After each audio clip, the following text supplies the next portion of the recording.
Are you not entertained? Look at my eye patches. I gotta get in the sun to see them. Maybe. Oh, you can't even tell. It's wild. Wow. I'm just gonna wear it out like this. Yeah. Ooh, wow, look at that. Chicken shit.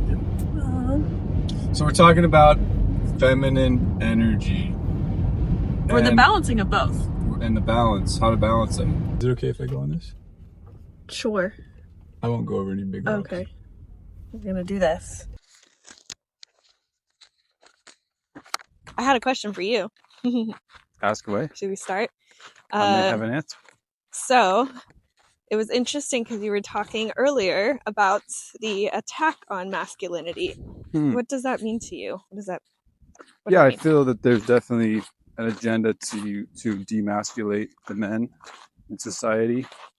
Because when you don't have men doing things, then nothing gets done. And when men are satiated, they're easier to control. And ultimately, that's the powers that be to control men. And demasculate them really makes it easier to control society. And so if you look at the statistics, men's testosterone is dropping 1% on average per year, maybe even more now. There's a lot of environmental factors, plastics. They're now discovering plastics in men's testicles.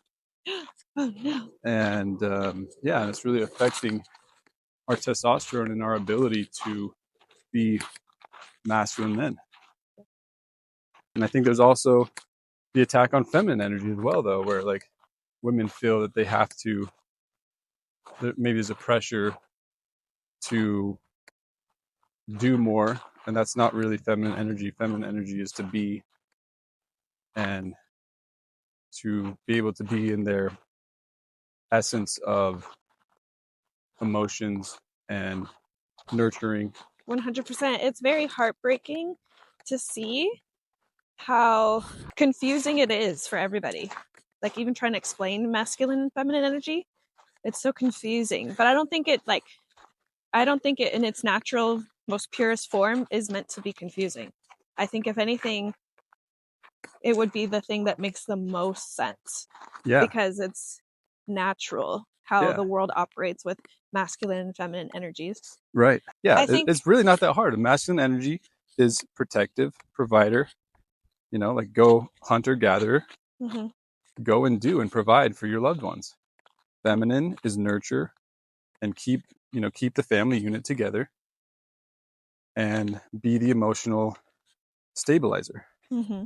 Yeah. So I think women are trying to relearn the emotional stabilizer part, because I think the attack of feminism has been that, where we're raised to very much like suppress our emotions, no connection to our inner child, like that part of us that is very connected to emotions.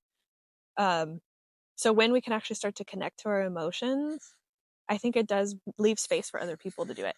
And then it's easier to create communities because everybody feels safe emotionally, because you're aware of your own emotions, which leaves room for other people to become aware of their emotions. We need more community. Amen. And then for men, hey, we're creating it. Aww. Guys, come join us on these hikes. Yeah. Between earth and ether. Between earth and ether. I think women are good at that. I think men struggle a little more in community. Tell me what you think. I think there's a lot of pressure on men. I think there really is. I think that men in today's society feel a lot of pressure, and they're getting sucked into a lot of distractions where they have to try and be this Mr. Macho cool guy, and they're out chasing women, and they're watching porn and releasing their seed. And I've been there. I've felt that. I've been sucked into all the distractions. And if you're chasing, then you're not attracting. Being in your true masculine energy, everything that's meant for you will naturally attract to you. And that's also true for women in their feminine energy. Yeah. Or just being true to yourself in general, because I think masculine, feminine is a spectrum. Like there's nothing wrong if you as a woman have a little higher masculine energy tendencies, or as a man you have higher natural feminine tendencies. It's the being authentic and true to yourself makes it easy to just attract what is right for you. Right. Because you're just in alignment of this is how I vibe, this is how I operate, and that Well, self-respect in it. that's one thing that I often wonder with. I think it's easier for men to know that because we're not necessarily as emotional. So like we know that one moment isn't forever. I feel like, Mm. and this is actually a good question, but for women, do you feel that maybe sometimes it's easier to get stuck in one emotion and you feel that and it's almost like it feels like that's like life for forever. It's like, oh, I'm just, you know what I mean? That Yeah. emotion takes over. And where guys are like, oh, I feel that, and it's like the next second, like we're good, whatever, you know. So I honestly, I never knew that. So, because it is true, I would say for myself personally, and I would say for most women I talk to, yes, the emotions feel so real that it feels like it's like eternal, like it's this is where you're gonna be forever. mm, I didn't know men. That's where men are like it naturally feels fleeting emotions. They yeah, naturally well, we just feel. I don't think that we really get stuck into it. I mean, there's probably certain emotions that we do, and it depends on each man. But I think it's a little bit easier for men to just kind of continue to move forward because that's our natural energy, you know. And Is it a form of suppression or like emotional gaslighting yourself? that's yeah, but it's possible if they're not tapping into those emotions, and that's what we get to learn from women is really feeling and expressing those emotions. Mm-hmm. And then that's what I think women get to learn from men is like not getting stuck on the rock, letting that like feeling. And men, we should hold space for women when they do feel their emotions. We should hold the space and allow them to express themselves and truly try to understand because they just want to be heard. I feel like that's ultimately you want to be heard and understood of those emotions. Doesn't mean that that's always going to be the emotion, and they just want to know that they're supported. Yeah. One thing I've learned about myself is that I rarely feel safe around men. And like when I dig deeper, it's usually because of that. Is like I know I'm a very high emotional being. So Mm, there's a lot of emotions that I just don't express around men because I'm like, oh, they can't hold space for this or it's going to end up bad. So mm, I'd rather that save that for like when I'm with my girls, with my female friends, like they will understand like oh yeah, like these big emotions. They know how to talk us through it. Like us women know how to talk each other through big emotions. mm. But yeah, I would say that's an area where like I've never fully felt comfortable to fully express my emotional side when I'm with men. So I think when I'm with men, I naturally put on more of my masculine self because I'm like, don't let that side come out when you're with dudes, you know? Mm, So mm-hmm. You don't want to yeah, be judged or you don't want it just to be brushed off or yeah, right. You want yeah, to be able to really feel that yeah, you're seen and heard. yeah. Yeah. Even like recently, um, randomly started crying about an ex with this one. And my first thought was like, oh my gosh, Ariel, you're being weird. Where's this coming up? Or why is this coming up? But if I was with like a female friend, I would naturally be comfortable and easy on myself to just allow myself to feel that in the moment because I'm like, well, of course she gets it, you know? Right. But Did you feel that I supported you well enough with it? yeah, yeah, Because I probably, it was a little bit of both. I like probably held some space, but at the same time, I was also like, well, life goes on. You know what I mean? Life, it's okay. There's so many more moments to be had, and you're going to yeah. feel a whole new set of emotions tomorrow. Yeah, actually, like what, 2 minutes later? Right. So that's a great reminder of like, Yeah. yes, feel the emotions. Really don't suppress it. Hmm. Feel it, but don't get stuck on it and continue to let that water flow. Like Yeah. get back into the flow of life Yeah. after feeling that emotion. And it sounds like just from this conversation, like feminine energy maybe is more inclined to be aware of the very present moment. And I think that's why it feels like when you're really in that feeling, like it feels like it's never going to end, but it's because you're just very present with it. So, like, the past doesn't exist, the future doesn't exist, you're just in that moment. I would say that as I've gotten older, it's easier to hold space for the emotion because I know it's temporary now. Whereas when I was younger, it did feel like it would be forever. So I think you do learn that, yeah, it's temporary, these emotions that we feel. And they deserve to be felt. Period. That's on period.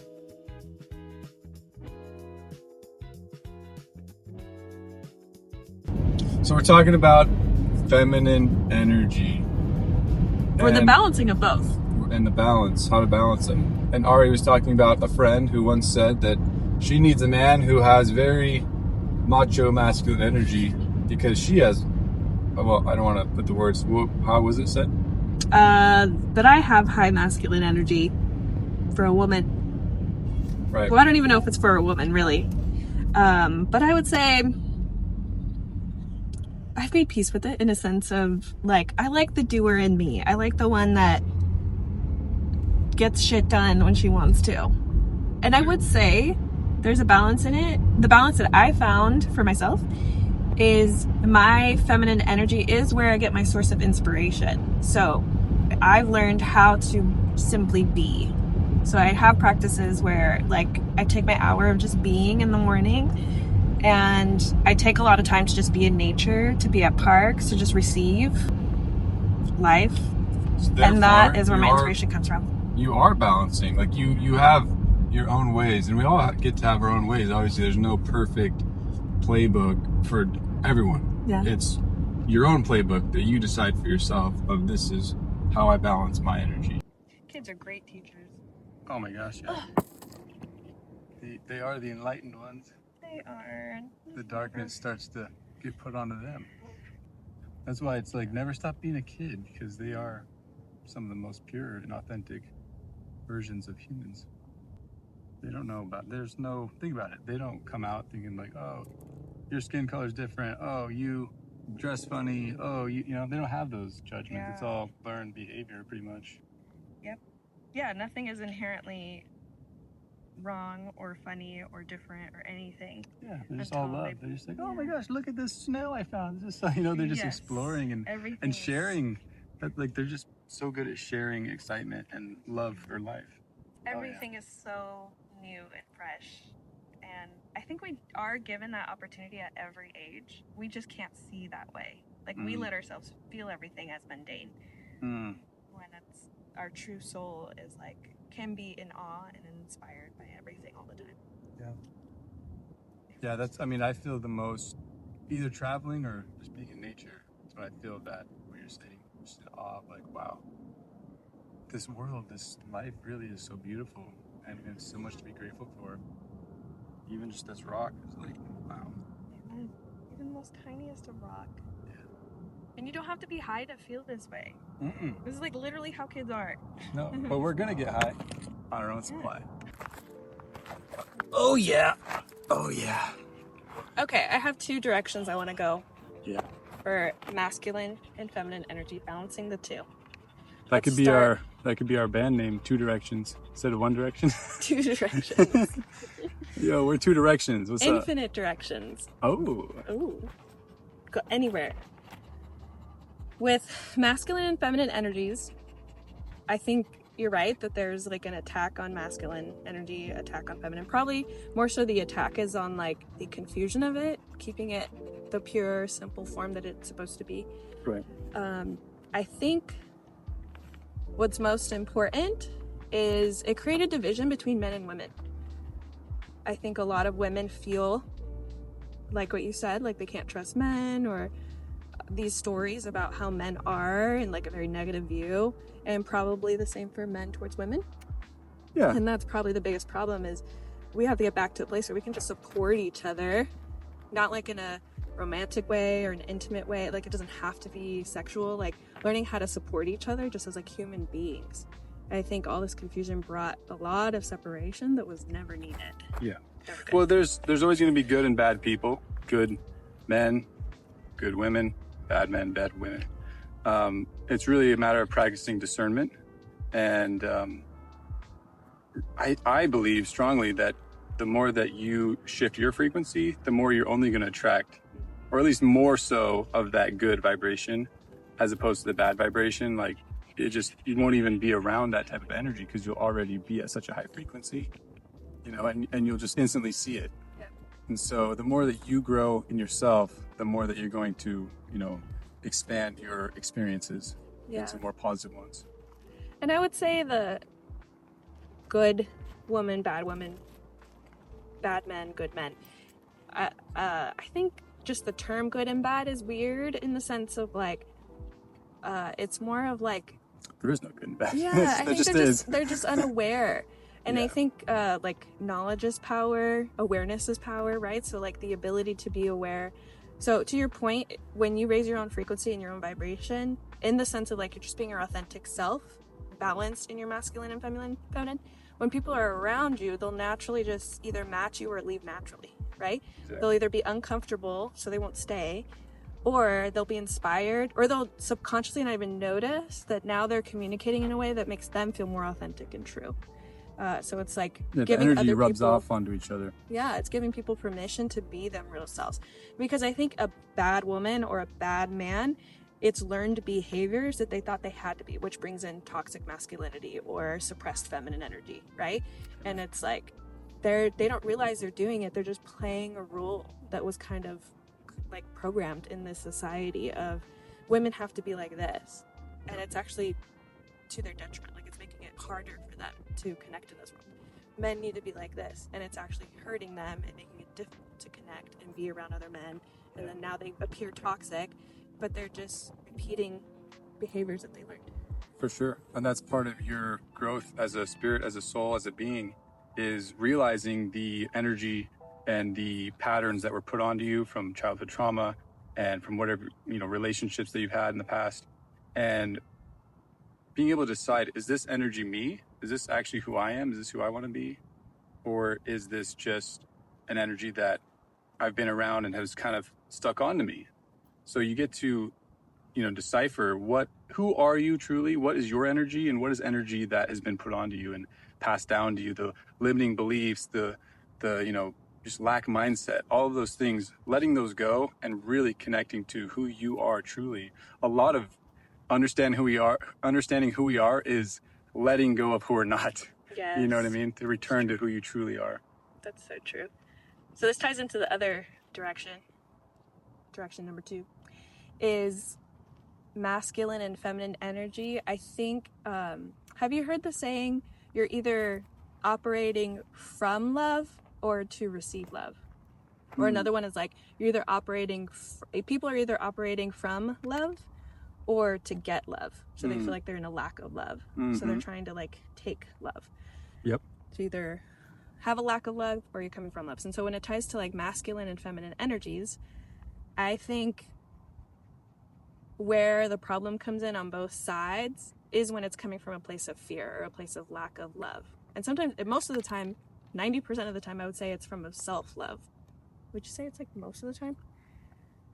Like if you What don't specifically? self-love. So like, for example, when someone's behaving in like a toxic masculine state. So let's say they have that doer side, but it's more of like this very unhealthy do, hustle, to the point where they're like They're burning working relationships. harder, not smarter. They're over stressing themselves. Like they're losing respect from people because they're just too in their masculine. All about the hustle. It's all about the hustle. So then at that point, it's more of like a heart place of you're coming from a place of, you're not coming from love, you're coming from a place of like trying to get validation, trying to receive love because you feel like you don't have it. But it's hard to... PP, plain pause. Oh. And cut. Look at him. This guy he wants to be the star. I am the center of attention. You're looking right at the camera too. He says, I want to be famous. This is a healthy, balanced masculine and feminine energy. Yeah. Dog. That's why his left ear is always, well, not always, but mostly down, because feminine's chilling, just being, and this one's always on alert. Always like, what's going on? He's always ready. Yeah. Okay, and scene. And we're back. What are your thoughts? Do you remember what I said? Yeah, you were saying how, like an example of... I would say an example for the feminine side, where it's toxic, or isn't coming from a place from love, is more of like an avoidant nature. So it's like you turn off all sense of doing and you just kind of like avoid reality, avoid the world, just kind of like completely cut out your loved ones. Yeah, like get too into your being, which actually ends up being like this form of protection because like you're afraid to step out into this world. So it's either coming from a place of love or fear. Yeah, no, I agree. For me, it's just all about authenticity. I think that's the most powerful frequency that we can possess. Love and gratitude are amazing. They're very high frequencies, but authenticity, I think, is even maybe 10 times stronger just because of fully being in the light. You have nothing to hide. There's no shame.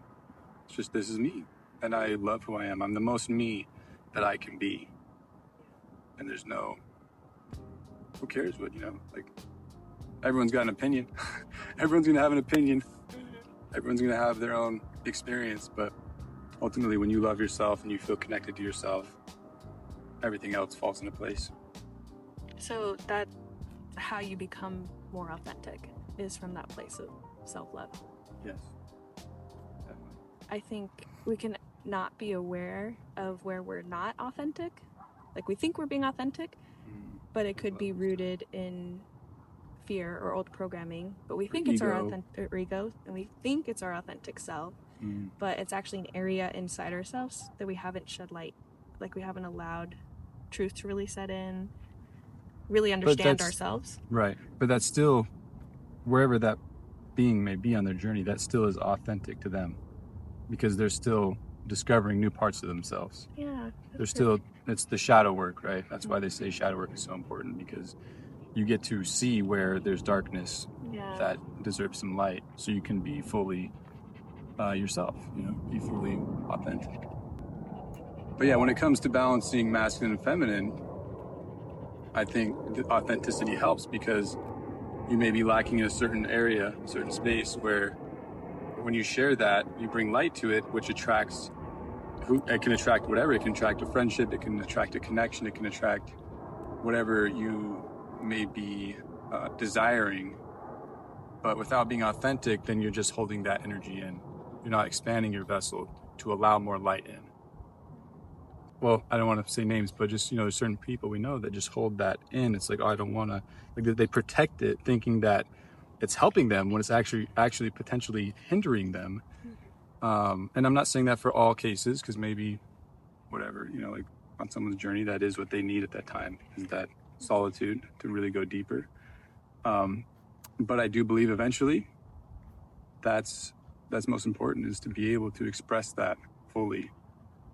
And this is my story. It's, it doesn't mean it's your forever, but this is a part of my story, and this is a part of getting me to connect deeper to myself. Yeah. It's interesting because cancerous tumors in the body, that's what they do. So a tumor in the body, it gets isolated, and it separates from all the other cells in the body. So all the cells in our body cooperate with each other, keep your body functioning. What cancer cells do is they decide to isolate and only feed each other. And so they grab from the outside resources and just feed the cancer until it just gets bigger and bigger. It's a form of protection of its own little thing that doesn't want to be a part of the rest of the ecosystem. Yeah, it's basically you're holding a part within that isn't connecting to the Christ consciousness, the totality of humanity, of human experience. And that's what disease is. Dis-ease is you're having something that isn't at ease in your body. It's so much, when you let something go, when you express it, don't you feel so much more at ease? Feel more peace? It's like, oh. It feels like an exhale. It's like, oh, I'm so glad I got that off my chest. Like, hello, light. Here it is. Here I am. And holding it so tightly is what was causing so much pain. Yes. But you got so familiar with that tightness. I think that's what it is it gets so comfortable. It's like, this is my little egg of suffering, darkness, whatever it may be, whatever you want to call it, and grief. But let it go, let it flow, surrender to it, as we talked in our last video. Surrendering can really help a lot of things. And it's a never-ending journey. Like, I think the more authentic you are, the more authentic you are, the quicker maybe you are to notice, like, oh, this is a weird. Plain pause. It's a quick one. Is it? How do you know? Oh, that's a JSX, Jet Suite. That's what they're called, JSX. I have a client that flies JSX all the time. Yeah. Because you can take your puppies. Oh, nice. Yeah, those are good for like San Diego. We take care of our women when they're tired, when they need some rest, they need some help, they need a break. We take good care of them. Make sure that they're safe. Sure, thank you. On this treacherous trail.